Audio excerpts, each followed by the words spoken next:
Good morning. Thank you for joining us at the Telegraph Women Mean Business event. My name is Cath Bentley-Gouldstone. I'm the assistant editor at the Telegraph. I work, like many people, in a male-dominated industry, and I'm a mother of two children, aged 11 and 6. So I am as delighted to be here as everybody, and the subject of this panel will mean as much to me as to everybody else. I can assure you of that. Let me introduce my panellists. First of all, Caroline Nokes, MP.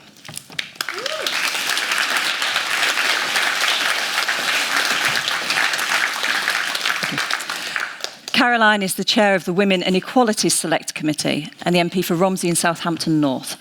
She's currently the co-chair of the All-Party Parliamentary Group for Muslim Women and chair of the Select Committee leading an inquiry into menopause in the workplace. Nishma Patel Robb, please.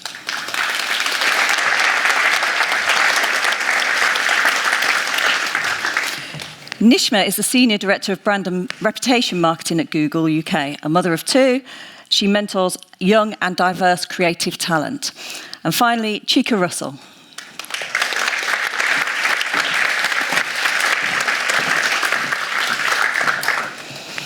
Chika is the CEO and founder of Chika Foods. An entrepreneur and mentor, she launched a hugely successful business from scratch after a career in banking and is currently expecting her fourth child, as you can see. Thank you very much. Welcome our panellists.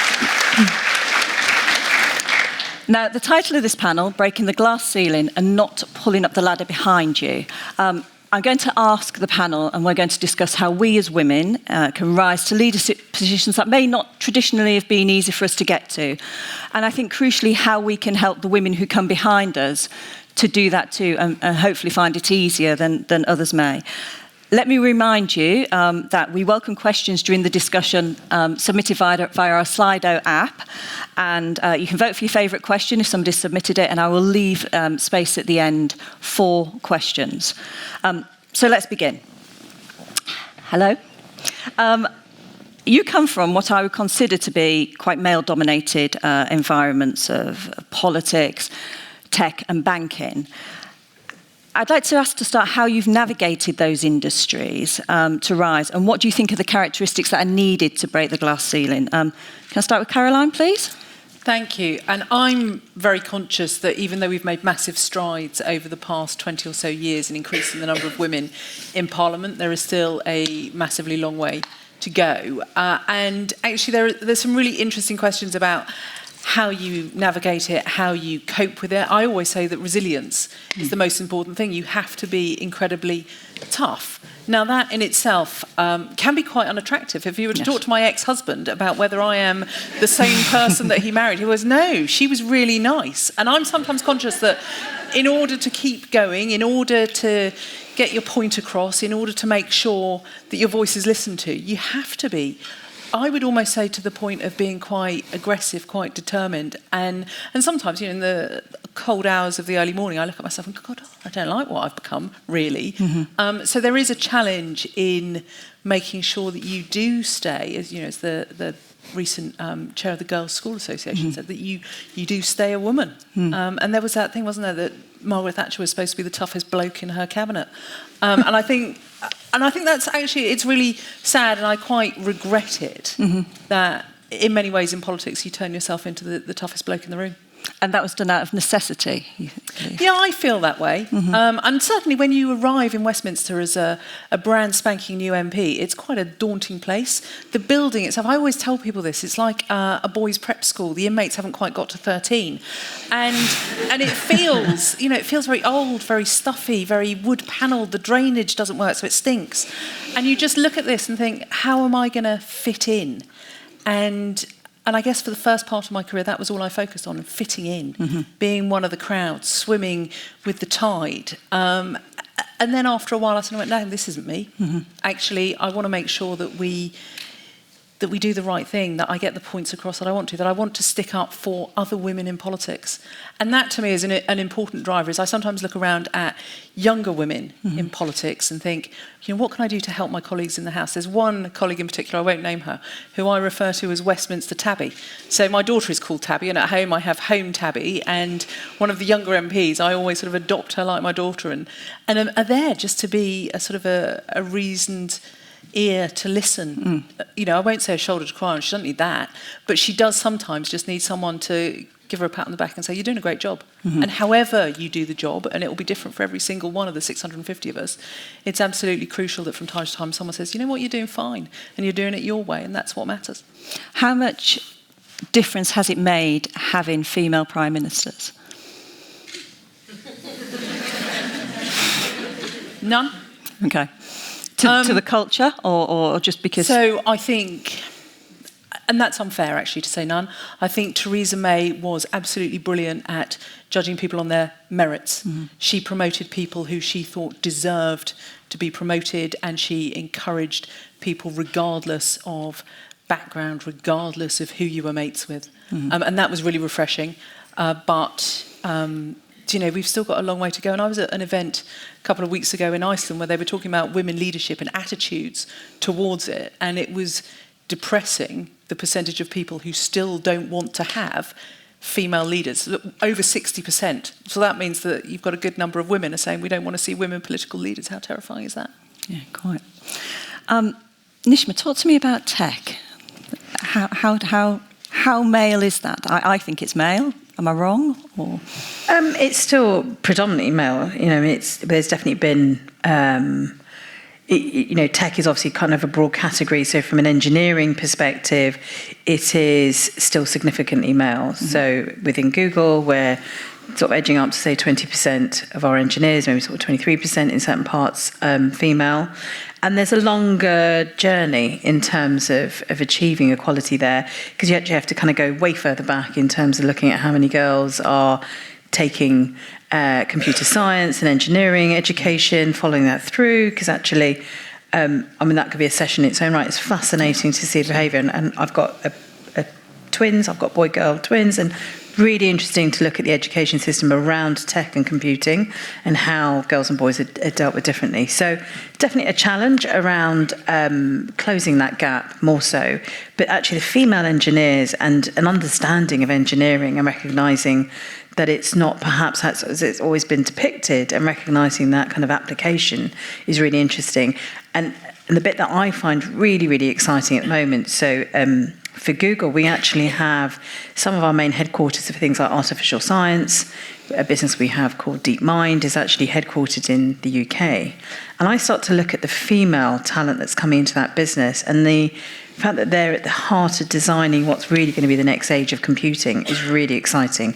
So a long way to go, but movement in definitely the right areas. And I think particularly as you take tech into application, so the thing that sometimes frustrates us when it's designed by men, whether it's tech or otherwise, actually I think it's really important how we see more and more women doing that, particularly again in health and kind of the everyday application of tech. In the broader sense, it's interesting because tech leadership, so there's some incredible tech startups that are led by women. And again, the UK sees a wonderful base of that real heartland of growing these new businesses. And I think tech leadership as a woman is a challenge, because you're managing engineering teams as well as being a business leader. And working within those environments does require a different approach. It's not only a glass ceiling, there are glass walls that exist as well. And you definitely can feel that you're in a bit of a box in that way. And the things that I've observed and personally experienced, so I think your comment about fitting in is I felt throughout my career, both as a woman and as someone who was not white and who wasn't from a privileged background, actually I just desperately wanted to fit in and probably spent the first 2/3 of my career doing nothing more than that. So suppressing who I was, my background, my heritage, my values at times as well, that you were just there to really assimilate and fit in. The freedom you find, and I preach and I encourage and I do whatever I can to support, of being that true identity and recognising that is your superpower is the greatest thing. And I think one of the most significant shifts I've seen in terms of development and progress of women. We have and what I mean by that is about recognising that it's not about fitting in. You know, we talk a lot about inclusive cultures in business, and actually it's not about inclusion in the sense of here you are, come and be part of, which gives a sense of be part of in the sense of assimilate and fit in. It's about finding space and be included in the sense of whoever your whoever you are, your thoughts, your background, there is space for you to do. That takes confidence and courage to be able to put your hand up. We've all done it. We've been in meetings or environments where you sit there and you've got a really great idea and a really question and you go over it in your head several times. The conversation has moved on and you don't do anything about it. Gosh, I've done that so many times in my career and really kicked myself for it. So building that confidence and courage to be able to recognise, put your hand up, say, what's the worst that can happen, is something you have to really train yourself. And actually, we have a really amazing programme that started in our marketing team by two wonderful women called I Am Remarkable. You can Google it, go find it. And we created that for our women, recognising actually in our engineering teams, we have this really unusual system where engineers can put themselves forward for promotion. And it takes some balls, if I'm going to be honest, to do that. And actually what we found was we had these incredible women who were not putting themselves forward for promotion, who were doing the thing of they would go, I'm not quite ready, I need to perfect this. And we were seeing a shift. So recognising we needed to do more, we call it, learning to tell your story, being confident. We always say it's not bragging if you can back it up, because sometimes people feel embarrassed to talk about their achievements. And this wonderful programme called I'm Remarkable was all about that sense of self. And we saw such an incredible impact of doing this training, very simple training, and because we sincerely believe that any kind of progress for women or equality is not a competitive advantage, we made it available to everyone. It's now a global programme. Any business can pick it up. There are loads of corporations, individuals, groups of people who take the training, can learn, take the tools and programmes online and do it. And there's now hundreds of thousands of women who are doing this. And it's really great to see. So I think in an environment where male behaviour, rather than perhaps actual kind of physical hurdles and barriers, is something that you have to adapt to. Confidence and your ability to talk about achievements is critical. Recognising your individual USP, your individual unique traits are critical.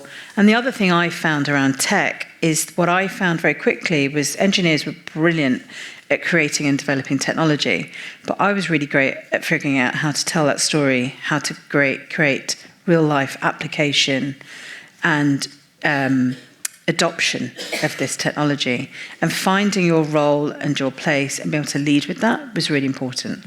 And that's and being very honest about the things that I didn't have skills in. And that's where the walls come in as well. But I think most critically, it's been around. It can be applied to any industry and any job if you're in a corporate environment or if you're a business owner in right. That sense of identity, vision, your skills, and that confidence carries you. And I think, I know I have a number of direct reports, and I'm always struck by how few of the women champion themselves and push for promotion, push for pay rises. They're often very apologetic about it, and it's certainly not the case. It's not that every man is gung-ho and slamming his hand on my desk, but there's definitely a feeling amongst my direct reports who are females that they expect to be noticed for their good work and be rewarded justly, even though they know perhaps they may not be. And that confidence to say, I am worth more than this, is quite something, I think, to try and develop. But that's a conditioning from young, though. Yes. That's and I genuinely, hopefully that's not my phone doing something very, Google's listening, sorry. Oh no, we're ringing someone. Let's not do that. Ask a friend. Google really does listen. Really listen to me. No, it's not, I promise. That conditioning, so it's interesting, like having girl-boy twins, I always joke about the fact that I've got my own perfect A/B test experiment of parenting and looking at education and the impact on it. And my daughter, when she was really young, was just the most confident kind of, she was going to be Wonder Woman. She'd bounce down the stairs with this wonderful book called, Rebel Girls, and she'd come down every day with a different career idea. Seeing her go through puberty as she's got older and seeing the suppression, but also the conditioning of the school environment, and actually not just school environment, societal environment, about being small, be quiet, be heard, and all these things, which we all fight against. And obviously I do. And having a mum like me, she doesn't do that anymore, thankfully. But I think we all have a role to play as leaders, as employers, as mothers, as friends, as aunties, whatever. Is finding and helping nurture that there is that conditioning of you don't have to fit in. It's not about being something you're not, but it is about being unapologetic around learning to ask for what's rightfully yours, what you should do. We ran a campaign last year about it's okay to ask, which was actually about a broad set of issues. But one of the things that came through really clearly was this idea of being able to ask for a pay rise, being able to ask for the next opportunity, being able to demand and not be seen as like, oh, she's a bit difficult. Yeah, I think so. Chika, you came from a banking background, which is interesting to me, and now you have your own company where you're aiming for a 70% female workforce, is that right? Yes. Did coming from the banking background lead you to want a 70% female workforce, and how did you go on that journey? Actually, it was my upbringing in my time spent in Nigeria that led me to want to create more equality and actually over equality, if you like. And that was something developed over years. It was in part, I guess, with my experience in banking and just referring to your early question about how you break the glass ceiling, and actually also with what Nishma had mentioned, is that I think it's really important to always be yourself and be proud of who you are, but being respectful to those around you. You know, you don't have to come on my journey. I'm on my own journey, and I'm respectful of yours, but I will not be silenced and I will be heard, but I'm going to do it in a very polite way. And I had to do that a lot in banking. And as you mentioned, it's sometimes if you are overly vocal and if you're seen to be overly strong, if you're overly confident, then you're given you're characterized as having manly attributes just because you are confident or outspoken or are good at saying what you want. I did find in my career that there were fewer women for sure. And again, on my floor of about 130, I worked for Global Banking Markets. I was the only black female. And I can't say that it made me feel conscious in any way or nervous or even like I needed to fit in. I've always, and I think it's important to, and it's this conditioning, to always recognize that we are on our own journey. And the more you recognize, I think, for me as well, that I am on my own journey with all these wonderful people, and I will not try to conform to their journey, but I will always be polite but be heard.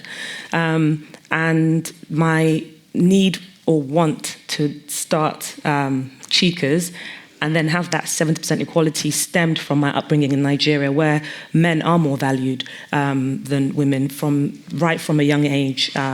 If a family can't afford to send everyone to school, the boys will go first, and the boys are automatically the head of the household. And I guess similar to the UK, if your father dies, the boys get everything, and they are looked up to the people to provide. And so women naturally fall into this second place, if you like. And so for us, we felt it was important to start from a young age and encourage girls in school to be vocal, be spirited, strive for more, and let them know there are companies out there who actually are wanting to champion you and bring you up in your career, in your education. And so that was what led to wanting to have a business focused on a 70% female workforce. We're not there. We are at 58%, but it's kind of the pool is difficult to find. And so you have to do a lot of training from within. So it's a long journey. And I think one of the things that's come across so far from the panellists is the importance of starting this early, I think. And Caroline, you mentioned comments by Heather Hanbury, who leads the Girls' Schools Association. She was talking at the weekend about how we should not act like a man to get ahead. We should act like a woman to get ahead. And she was arguing that what are considered perhaps more traditional female skills, such as being more collaborative or collegiative and having empathy, I'm sure there are plenty of men who are collaborative and have empathy, but they are tend to be more feminine skills. She says they deliver improved results across the board, and that we need to act like women, which has certainly come through. My question, I suppose, is two things really. That's great, but how do we change a culture where those skills are not necessarily valued, and where if you're in an alpha male environment, your superiors may promote those who are made in their own image. How do we break that down? And secondly, how do we instill the confidence that is needed, as well as those skills, in girls from a young age? Can I start with you, Caroline?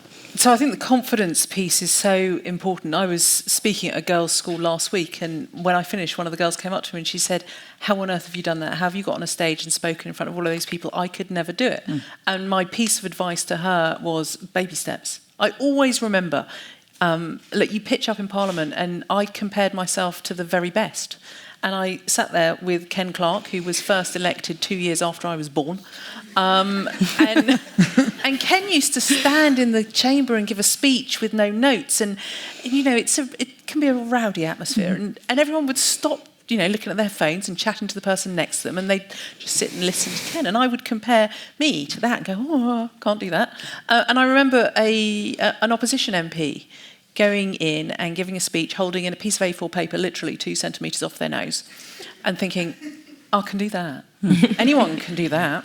And so for me, it was about finding your own confidence, and it took a while. I always tell people I was pretty much a mute for my first 2 years in Parliament, and now I will go into the chamber, not really planning to speak, and give a speech literally off the cuff, but I've taught myself to do it. And I've practiced, and I've accepted that some days you'll be really bad and some days you'll be brilliant. So, you know, and that's what I said to this girl. I said, look, just go practice and put yourself in situations that you don't necessarily feel very comfortable in, but try it. And I used to set this bar. If I've gone to the dispatch box and I've given the speech required of me without wetting myself or crying, I've achieved. And if you set your bar real low and you can achieve it, you go, okay, well, we'll do something a little bit harder next time. We'll try and do it with fewer notes. I think it is challenging. But the thing I always say, and I don't want to bang on about the menopause work that we've done in Parliament over the last 18 months, but to me, it has been an object lesson in how you can bring parties together.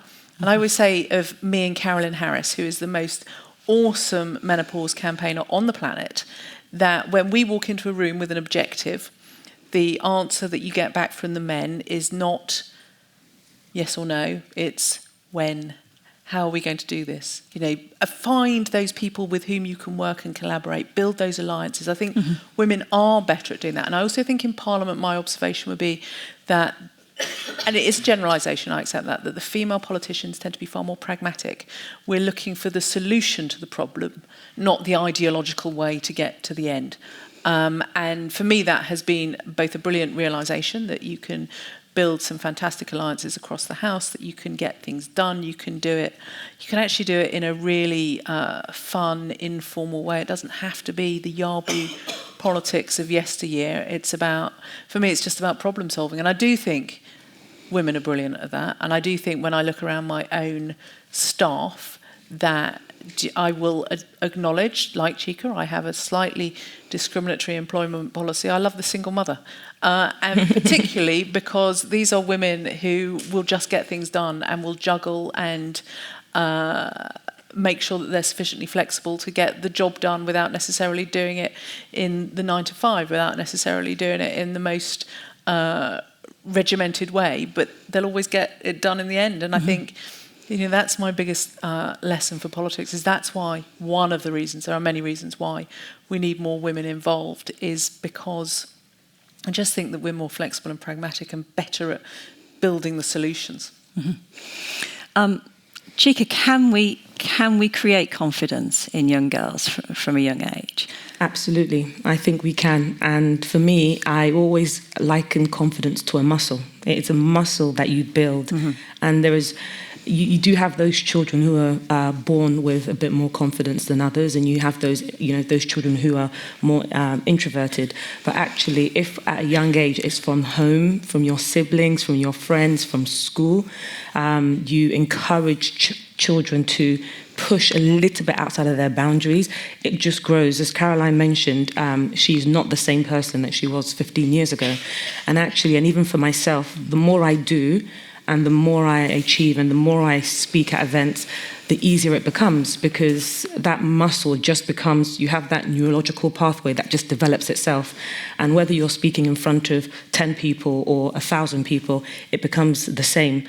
So I absolutely think it can be built, but it really needs to start early. And it's not to say that it can't be developed later, because it absolutely can. It is a muscle that you can develop at any stage. But I think, for me, the key to having confidence is not having a fear of failure. And I always, when friends or siblings have this dilemma and they feel conscious about themselves or how other people perceive them, I always say, nobody cares about you. They really don't. When they leave, everyone has their own problems. When they leave that audience or that seat, they've forgotten. So any mistake that you think you're going to make and you're going to be remembered by anyone for having made that mistake, nobody cares. And the more you put yourself out there and recognize you're just not that important, is the easier it becomes. And that certainly helps me to always try and push boundaries, and because it's, and actually once you have done that, whatever it may be, a talk, a presentation, to whoever it may be, you actually feel, oh, that wasn't that bad, actually, and I rather quite enjoyed it. And then the next time you do it again becomes easier and easier. I have these muscles on my back which you can't see, but I can feel them. And so what that does is helps me believe that I could, like Hercules, I could probably lift a house, only because over years of all the experiences and challenges, successes and failures, I've become stronger. And that's basically the same thing as kind of confidence. And you're going to fall sometimes and fail, but recognizing that it really, really doesn't matter is key to your confidence building and that muscle developing. And sometimes it's just a mask, isn't it? It's just it's a dress you put on. I work with a number of formidable women, and it's funny. One of our news editors, has a favourite dress she wears on days that she thinks is going to be difficult. Psychologically, it works for her. She puts the outfit on, she fixes her face, and she says, right, And sometimes it's just about putting that mask on, and the more you develop that ability to do that, the easier it becomes to get through things that may be challenging. Nishma, was on the subject of schools, I wanted to pick up on the point you made about STEM and how important it is, and I wonder if that sort of key period is when particularly young women are 11, 12, entering secondary school, thinking about choices they're making and how they need to be guided towards those things and help to view STEM. Hugely so. So I think it's one is around what's on the curriculum, but the other is how it's approached. So my children go to single-sex schools, and the thing I was horrified about that was my daughter's school still offers domestic science and computer science was like, there's only 15% of the year group do that, and it was belittled. It was implied that it was just for the slightly, curious ones. At my son's school, I mean, what are they going to do to eat? Because they've got no domestic science, so they're never going to learn how to cook. And the effort around computer science was you were shamed if you weren't. So I think there's a case of, yes, it's important what's on the curriculum. The other thing is it's not just, tech and everything that's happening. It's actually moved way beyond just the core skills of actually coding. The reality is in the future we probably won't even need to learn how to code because of the way things are set up. What you will need to learn, which women will be at a great advantage, but it needs to happen at schools, is around our ability to problem solve, to be curious, to be able to take these things and develop it. So I think that the STEM education is important about building the right attitudes to tech, and I think a huge part of that is that role modelling. Mm-hmm. So being able to look up and see that actually tech roles, the importance of technology or engineering, or the skills that you need, actually doesn't matter if you're coding and you're tech, you can apply those skills to any job and any career, are really critical. And that kind of critical thinking, that problem solving, the ability to be resilient is so important. And I think also the other key thing I see with girls in education, but also through to our women in the workplace, and my own personal journey, is we need to do more to talk to girls and women throughout the stages of being a woman. Yes. No one told me about all the stages, and I feel like I've just fell into each one of them. And I wish we would do more. So it's wonderful to hear about the work we're doing, everyone, that the government are doing, that the corporations are doing around menopause, and some brilliant, brilliant activists who are really bringing the story to light. But I think being able to confidence is something that comes and goes at every stage in our life. There are so many resources available to us now to learn that would never existed, and confidence was seen as a bit, And I have lots of my male colleagues who come to me and talk to me about confidence training and how do you get up on stage and do it. This isn't just something that's for women. It's just, actually, there are a lot of men suffering who are believed to think, well, you're just meant to be. And that's not. So I think being able to kind of recognise confidence and having confidence in your presence and your life journey is actually a skill, and that can be taught and that can be learned and can be developed and will grow with you. It's the greatest thing that we have as human beings, is we will continue to grow because we will continue to learn. And I think when you embrace that and give that to kids, it's really important, and see that through the workplace. And I think most critically is that sense of learning to accept failure. I mean, I think it's the greatest bit of advice you give. I love that. I'm going to take that away and tell everyone that I'm not very important, my kids aren't important, and no one cares. It's amazing. It's actually the best thing ever I've heard. Because it is. We can become so self-obsessed, particularly in a world where there's so much visibility through social media and everything else, that you can fear that the spotlight's on you. Whereas actually just changing your perspective and shifting slightly to the side and seeing things slightly differently makes a huge difference. But I would, recognising actually how we embrace how technology enables, and to not fear it and to embrace it. And it doesn't have to be tech, it can be business, it could be accounting, it could be finance, it doesn't matter what it is. Overcoming fears, learning that you can learn. And I've helped women who've been terrified to turn up to meetings, who wouldn't ever get on a stage, who wouldn't be comfortable to present their work, whichever format it was, and helped them through that, and are absolute rock stars in doing what it does. So anyone can be taught. I think giving people the space, the people who report into us, letting them know that it's okay if they fail, but they must try, because if we don't try, we don't get anywhere, and we will always hold ourselves back. But knowing that failure is okay, because we can learn from it and we can grow from it. And, 5 times you might fail and 1 time you'll succeed. And everybody forgets the failures when you succeed. Exactly. In news, you're only as good as your last story, So you're also helping to create that image for us, which is absolutely what I love. The editorial that you're putting out, which tells us the story of reality. I grew up in the era of the working girl, in the films that told me that I had to have it all, and it's horrible pressure and totally unrealistic. The stories of failure and resilience are great. Yeah. I just wanted to pick up on the point about menopause, because it strikes me, you're right, there are many stages of being a woman. There are 2, from a career point of view, that seem to be quite pivotal. One being if you choose to have children or not, because it affects in another way too. And also the menopause, and I think they're difficult points in life.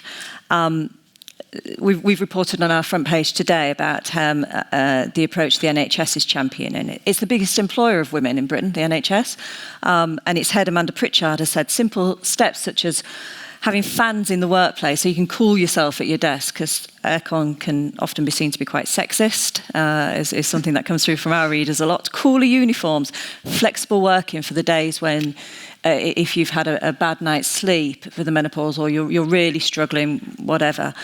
These things can make a huge difference to keeping women in the workplace for longer. Caroline, I know that you've led an inquiry into menopause in the workplace.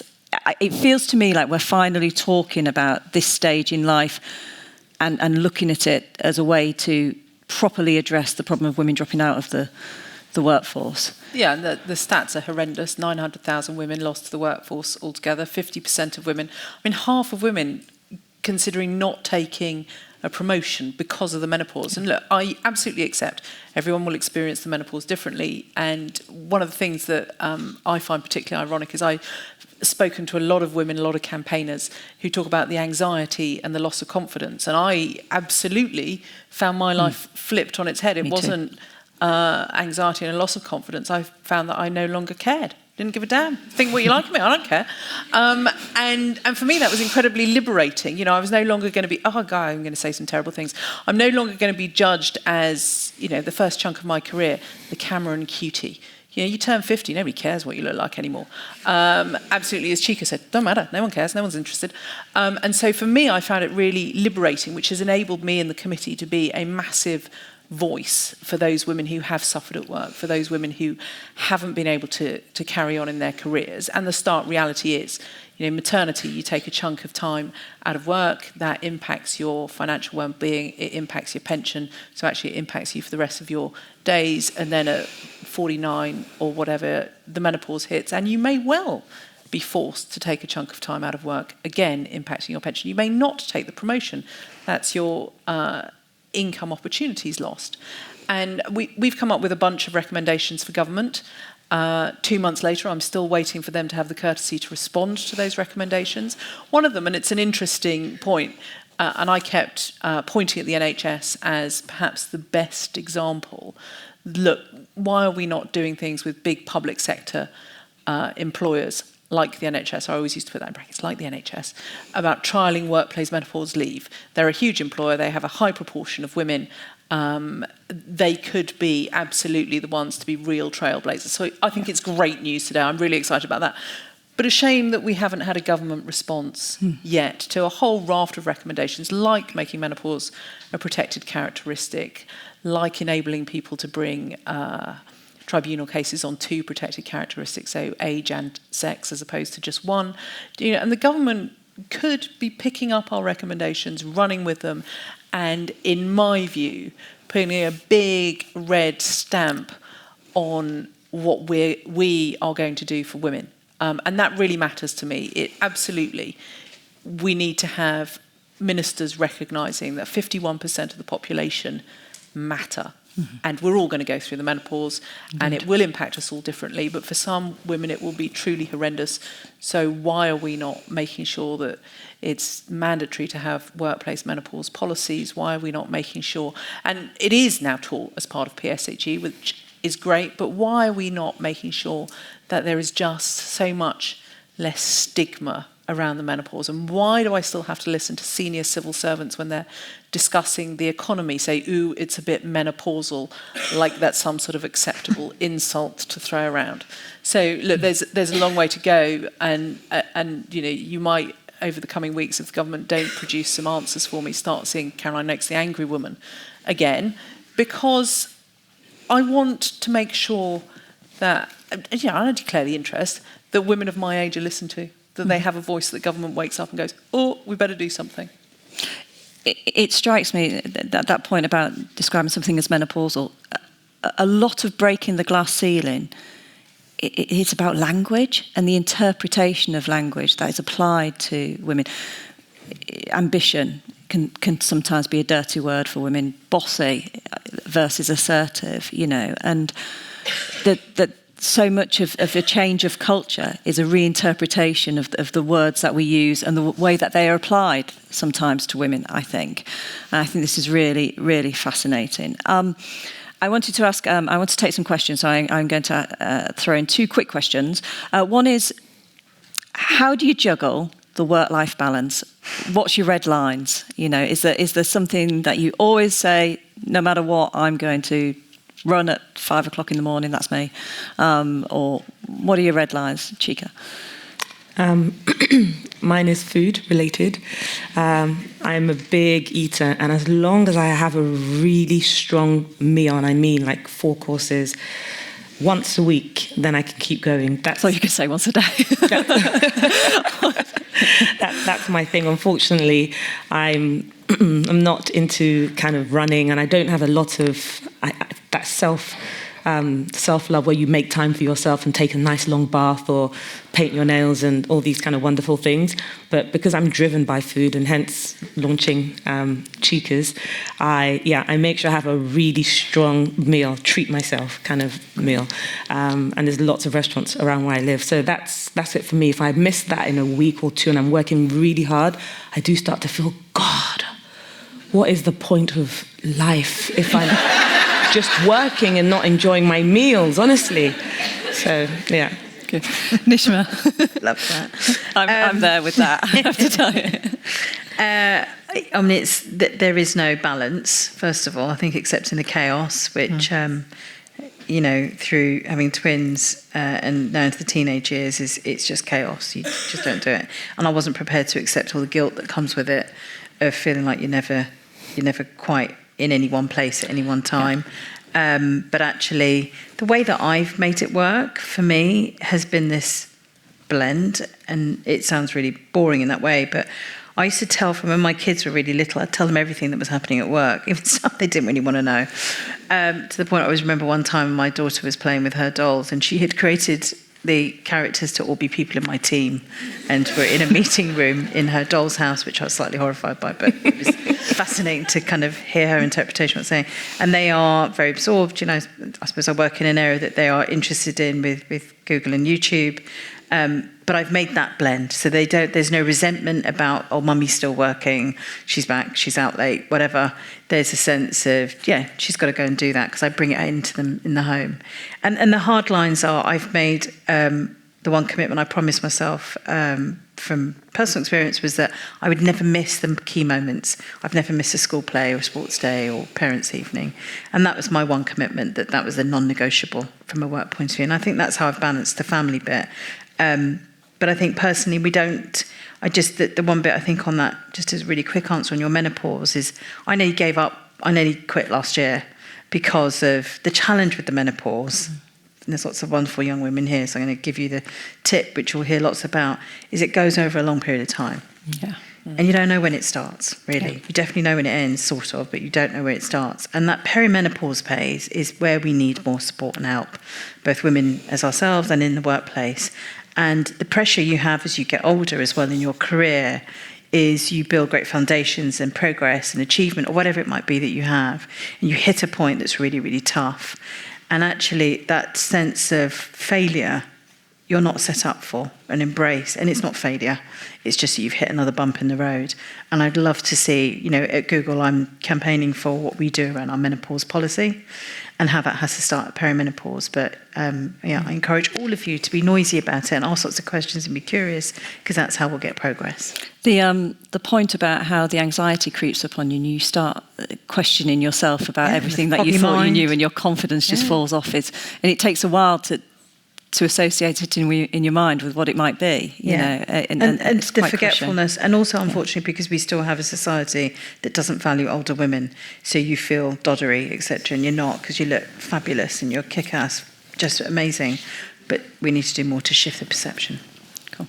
I'm going to take some questions because there are many.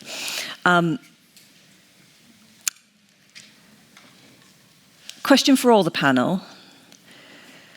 What are the structural issues, example childcare, which affect women's career progression far more than men's, and how can we change this? Shall I start with you, Caroline? Yeah, so childcare is the biggie, isn't it? And we saw that during the pandemic, when we know that it was women that were picking up the bulk of homeschooling and childcare when schools were shut and nurseries were shut.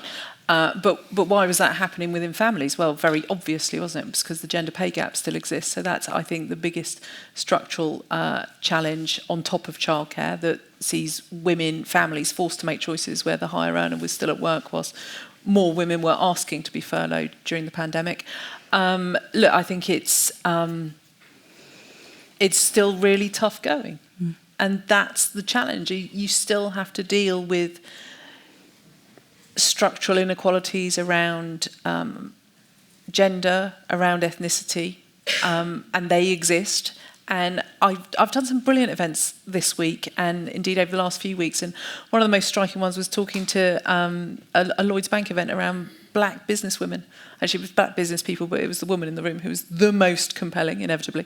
And it is just about working twice as hard to get where you can. And you didn't ask me what my red lines were. I did not, I'm sorry. No, I will just chuck in the one thing. So I have none, absolutely none.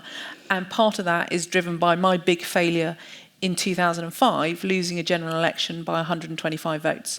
That turns you into the most manically driven, determined person on the planet. And I think when I signed up to go round the block again in the same constituency, I said to myself, I could identify the times I hadn't worked hard enough. So I said, okay, no stone will be left unturned. And if on election day 2010, I have to be stretchered off at sort of 9 o'clock at night, then I can die happy. If I lose by 10,000 votes, at least I will know I've given it my all. And you learn some horrible lessons from that you turn yourself into the most determined Member of Parliament when you do get elected, because actually you know every single vote counts. So you sit in your... I always tell everybody this. I sat in a hotel room in Goa on Christmas Day one year answering an email about bats. Thinking, what am I doing? But because I don't want to run that risk of those 125 votes ever again. Picking up on part of another question that was asked then, how do you not break? How do we not pile so much on ourselves that we don't break? And I wanted to pick up on another question that's here as well, which has had lots of votes up. So, tips for dealing with an unsupportive partner whom you don't want to divorce,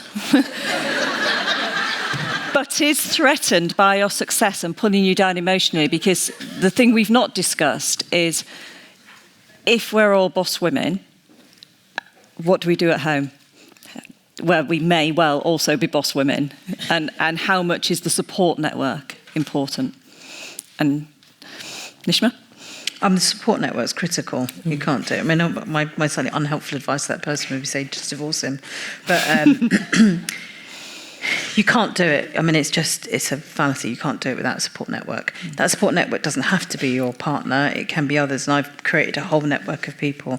That ability to ask for help is the most important thing, and recognising where you need it, but you really do need it. And I would say from childcare, which, there needs to be more subsidies, there needs to be more help, there needs to be more structural change around childcare. But as a woman, if you can create a system, calculate how much you can invest into that childcare, it'll be the best thing that pays off for you in your career and your life. But your support network. I have a husband who is very good, who works. I'm one of the few senior execs who both of us work, and it creates a very different environment. And I've got good at bossing him around what to do, and you do have to write a to-do list because they don't just figure it out. But I still pick up probably more than I'd like to at home in terms of all the school admin and the burden. But what I've learned to in more latter years is just how I delegate a little bit better to friends, to others, to other mums. But it takes a village.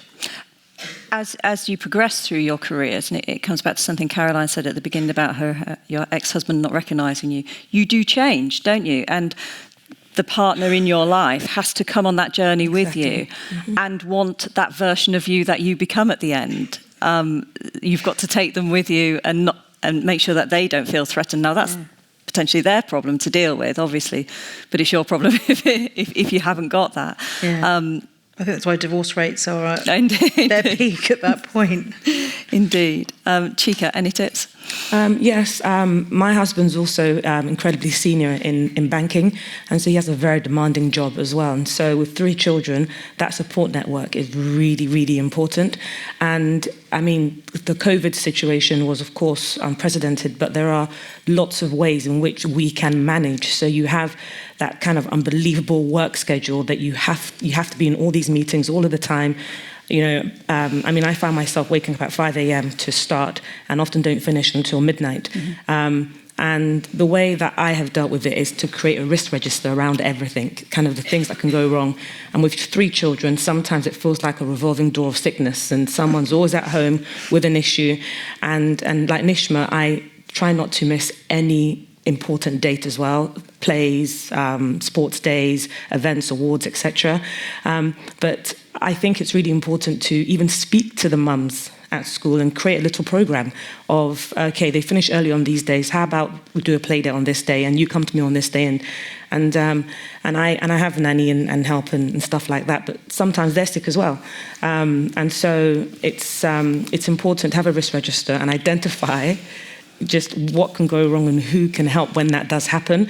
And actually I find that it does tend to work, because you have a few mums you can call on, and then your husband mucks in, and if you can't, then somebody else or family, etc. I would say, though, in answer to your question about how do you handle it where you don't have someone who's supportive, I think it's important for all of us in a relationship to recognise that we are each on our own journey, but if we can find a middle ground, we can both be very successful at our journey, but it does require you to be flexible when you don't want to be. And I will also have to be flexible even though I really don't want to be. And then in that way, you can kind of grow together on your own journeys. I need to call an end to this panel there, which has been, for me, a fascinating, illuminating discussion that I've really enjoyed, and I hope the room has too. I'd like to thank our panellists for your honesty and your excellent insight, and most of all for your time. Please join me in thanking them.